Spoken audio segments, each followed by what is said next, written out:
Puji Tuhan, selamat pagi Bapak Ibu yang dikasih Tuhan. Kembali lagi bersyukur kita boleh bertemu dalam program Berkat Pagi. Dan mari sebelum pagi ini kita boleh beraktivitas, kita mau melihat apa pesan kebenaran firman Tuhan untuk kehidupan kita. Mari saya ajak Bapak Ibu sekalian untuk buka dalam kitab Kisah Para Rasul. Kisah Para Rasul pasalnya yang kelima.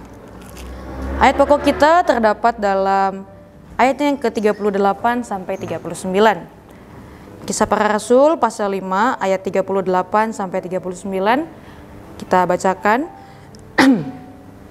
Karena itu aku berkata kepadamu, janganlah bertindak terhadap orang-orang ini. Biarkanlah mereka, sebab jika maksud dan perbuatan mereka berasal dari manusia, tentu akan lenyap. Tetapi kalau berasal dari Allah, kamu tidak akan dapat melenyapkan orang-orang ini. Mungkin ternyata juga nanti bahwa kamu melawan Allah. Nasihat itu diterima. Puji Tuhan Bapak Ibu yang dikasih Tuhan. Sebelum kita melihat siapa itu Gamaliel, kalau kita lihat dalam perikopnya dikatakan rasul-rasul di hadapan mahkamah agama, nasihat Gamaliel. Sebelum kita melihat siapa ini Gamaliel, kita mau lihat kondisi pada saat itu.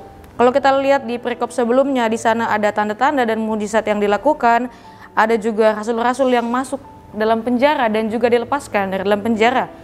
Dan di perikop yang akan kita lihat ini, di sana rasul-rasul kembali diadili oleh para ahli-ahli Farisi. Tapi kita melihat ada seorang Gamaliel yang bijaksana, kalau bisa kita sebut dia itu bijaksana. Kita mau lihat dulu siapa itu Gamaliel. Kalau kita mau belajar lebih dalam, Gamaliel ini adalah seorang Sanhedrin.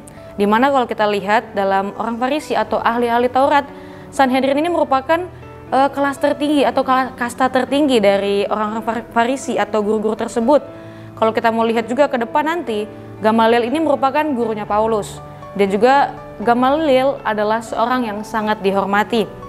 Kita mau lihat nasihat dari Gamaliel ini sangat bijaksana. Tidak seperti waktu masa, kalau kita melihat ke belakang kisah sebelumnya ketika masa Tuhan Yesus melayani, kita melihat di sana ada kepala-kepala agama, ahli-ahli Taurat yang tidak bertindak bijaksana. Bahkan yang mereka kerjakan adalah hal-hal yang menyukakan hati mereka.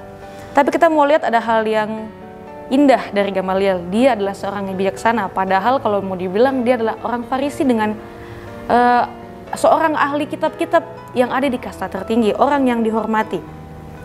Tapi ia bijaksana. Kalau kita lihat kembali, kita baca lagi di ayatnya yang ke-38 dikatakan, karena itu aku berkata kepadamu, janganlah bertindak terhadap orang-orang ini. Biarkanlah mereka, sebab jika maksud dan perbuatan mereka berasal dari manusia, tentu akan lenyap. Kenapa dikatakan tentu akan lenyap? Kalau Bapak Ibu kita mau pelajari pada masa itu, kita melihat umat Israel adalah umat yang merindukan kedatangan Allah. Umat yang merindukan Sang Mesias, Sang Raja yang akan mengubah kondisi mereka. Jadi pada saat itu ada banyak oknum-oknum yang hadir dan menyatakan diri sebagai penolong, menyatakan diri sebagai raja, menyatakan diri sebagai seseorang yang akan membawa perubahan. Tapi setiap oknum tersebut punya masa dan akhirnya lenyap juga. Karena apa? Karena mereka bukan berasal dari Allah.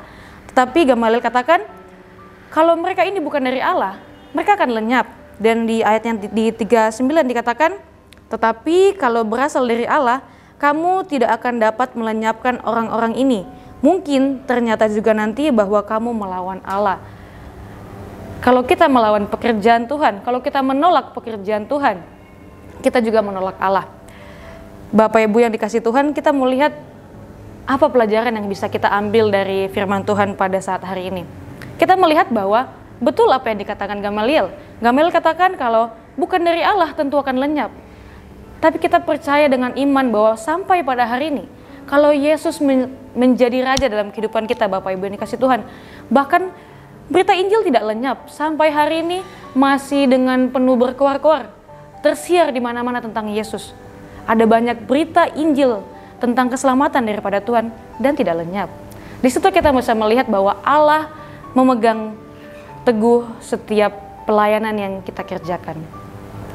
Pekerjaan Allah bukanlah pekerjaan yang hilang. Dulu kalau kita mau lihat, kalau kita belajar dari Alkitab, ada banyak kejadian-kejadian di mana kalau setiap murid-murid Yesus atau setiap pelayan-pelayan pada masa itu mungkin lelah atau menyerah meninggalkan pelayanan mereka, mereka mungkin ketakutan dan tidak mau lagi memberitakan Injil, mungkin pada saat hari ini kita tidak akan melihat, kita tidak akan percaya mungkin sama Tuhan Yesus, kita mungkin tidak akan melihat penyertaan Tuhan. Tapi karena Allah itu Allah, maka kita masih bisa mengenal Tuhan sampai pada saat hari ini. Pekerjaan Allah tidak akan pernah gagal walau ada banyak tantangan. Kita lihat para murid-murid ditangkap, tapi mereka boleh keluar lagi dan mereka tetap memberitakan Injil. Mereka ditangkap pun mereka tetap memberitakan Injil, mereka tetap memberitakan Kristus. Kita melihat bahwa kebenaran firman Tuhan tidak akan dikalahkan oleh keadaan dan kondisi kita. Bagaimana kondisi kita pada hari-hari ini? Apakah mungkin tantangan kehidupan, kita melihat sekarang kehidupan semakin hari semakin sulit di tahun 2025, ada banyak hal-hal yang terjadi yang mungkin di luar dari prediksi kita. Apakah itu menjadikan iman kita luntur pada Tuhan? Tapi bagaimana ketika kita mendengarkan firman Tuhan, kita akan menjadi kuat. Firman Tuhan tidak akan lenyap sampai selama-lamanya. Kita mau lihat sekarang kehidupan kita sebagai anak-anak Tuhan. Kita juga mau hidup sebagai anak-anak Tuhan yang melayani Tuhan. Dan kalau kita melayani pekerjaan Tuhan, itu bukan pekerjaan yang sia-sia. Kita lihat dari zaman Tuhan Yesus sampai hari ini, pekerjaan itu tidak pernah pudar. Pekerjaan itu masih terus kita bisa ambil alih. Bahkan kalau kita lihat pesan Tuhan Yesus sebelum ia naik ke surga, ia katakan pergilah dan beritakan kabar itu. Beritakan kepada segala bangsa. Apakah Bapak Ibu yang dikasih Tuhan mau menyatakan siapa Yesus? Mungkin Bapak Ibu saya tidak undang untuk ada di atas mimbar berkhotbah, mungkin tidak harus ada di pasar-pasar atau dimanapun kita berada untuk juga berkhotbah, tapi dengan perilaku kita, dengan tindakan kita, dengan mencerminkan iman kita kepada sesama lingkungan kita, di keluarga kita, di tempat pendidikan kita, di lingkungan pekerjaan kita, di gereja, mungkin masih banyak orang-orang yang lemah imannya. Apakah kita mau menjadi pemberita Injil yang menguatkan setiap orang-orang yang mungkin masih lemah? Atau mungkin kehidupan kita yang lemah, tapi kalau kita sadar firman Tuhan itu kuat di dalam kehidupan kita, kita akan kuat. Penyertaan Tuhan itu tidak akan pernah lenyap. Dan kita melihat, mungkin kita bisa renungkan, bagaimana dengan kehidupan kita? Apakah kita maju? Apakah kita anak-anak Tuhan yang maju? Apakah kita pelayan-pelayan Tuhan yang maju? Atau kita pelayan Tuhan mungkin yang berhenti? Atau mungkin ada Bapak Ibu sekalian yang memberi diri untuk melayani Tuhan, tapi mungkin ada perbincangan di sana di sini yang mungkin melemahkan iman kita, terus kita sudah mulai tidak datang beribadah, kita sudah tidak mulai ikut komunitas yang ada, kita sudah mulai merasa gereja itu bukan tempat yang baik karena ada A, ada B, ada C. Tapi apakah kita mau fokus kepada Tuhan? Karena kita lihat di ayat yang ke-39 dikatakan, kalau berasal dari Allah, kamu tidak akan dapat melenyapkan. Bapak Ibu, kalau kita melayani Tuhan, kalau kita bekerja untuk Tuhan, kita nggak akan mau berhenti. Tapi kalau kita mau berhenti, berarti kita masih bekerja untuk manusia. Kita mungkin ada dapat pelayanan usher, ada singers, dan lain sebagainya. Kalau kita merasa kita tidak mau lagi melayani, berarti kita bukan melayani Tuhan. Tapi kalau setiap hari mungkin ada banyak tantangan, tapi kita mau tetap teguh melayani Tuhan, kita mau tetap hidup dalam kebenaran firman Tuhan, kita mau hidup takut akan Tuhan di keluarga kita, di lingkungan kita bekerja dan dimanapun kita berada. Kalau kita mau tetap berpegang teguh pada iman kita kepada Tuhan, kebenaran-kebenaran Tuhan, berarti kita melayani Tuhan, berarti kita hidup untuk Tuhan.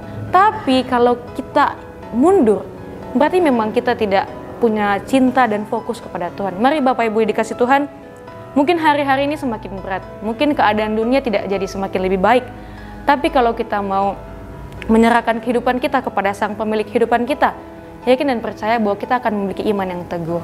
Puji Tuhan, demikian kebenaran firman Tuhan. Mari setiap kita mau memiliki hati yang adalah hatinya Tuhan, supaya kita dapat terus kuat menghadapi kehidupan kita. Puji Tuhan, Immanuel, Allah beserta dengan kita. Kami perlu